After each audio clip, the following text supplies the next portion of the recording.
J'explique avec cette capsule vidéo la carte mentale du cours sur les verbes pronominaux qui est assez riche. C'est une leçon qui présente plusieurs difficultés. Alors on va commencer par cerner un peu, définir la notion. Un verbe pronominal, c'est un verbe qui se construit forcément avec un pronom personnel réfléchi placé avant. Ça signifie qu'on va avoir le sujet, le verbe, et avant ce verbe, un pronom qui reprend le sujet.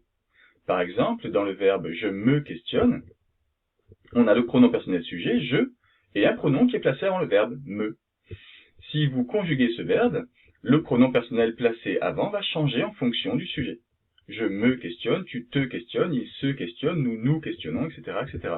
Donc ça, c'est une remarque importante car ça permet de bien identifier avec certitude un verbe pronominal. Le pronom personnel réfléchi est toujours à la même personne que le sujet. Donc si vous changez la personne du sujet, ça va forcément changer le pronom qui est placé avant. Et ainsi, on peut vérifier qu'il s'agit bien d'un verbe pronominal. Alors on distingue deux catégories.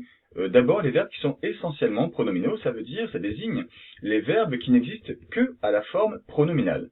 Il y a certains verbes ainsi, comme par exemple s'évanouir.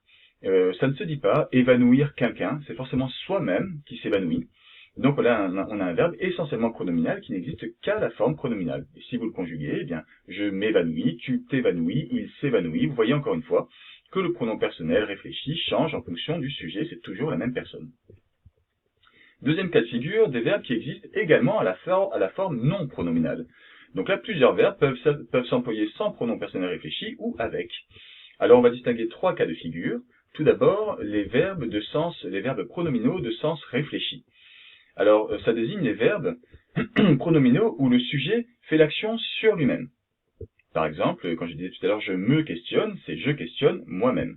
C'est bien à moi que je pose la question. Si je dis il se coiffe, c'est lui qui se coiffe lui-même. Donc là, on parle de verbes pronominaux de sens réfléchi. Il y a également les verbes pronominaux de sens réciproque. Alors réciproque, ça implique que c'est d'abord un sujet pluriel, il y a forcément au moins deux personnes, et ça signifie que l'action est faite mutuellement, de façon réciproque. L'un fait l'action envers l'autre, et l'autre fait l'action envers la première personne. Par exemple, quand j'écris « ils se parlent », ce sont deux personnes qui parlent ensemble. C'est réciproquement qui fait l'action. Ils se regardent, ils se détestent, etc., etc. Je pourrais en avoir plusieurs. Mais toujours, très important, il faut un sujet pluriel, sinon ça ne peut pas être une action faite par plusieurs personnes mutuellement. Dernier cas de figure, c'est le verbe pronominal de sens passif.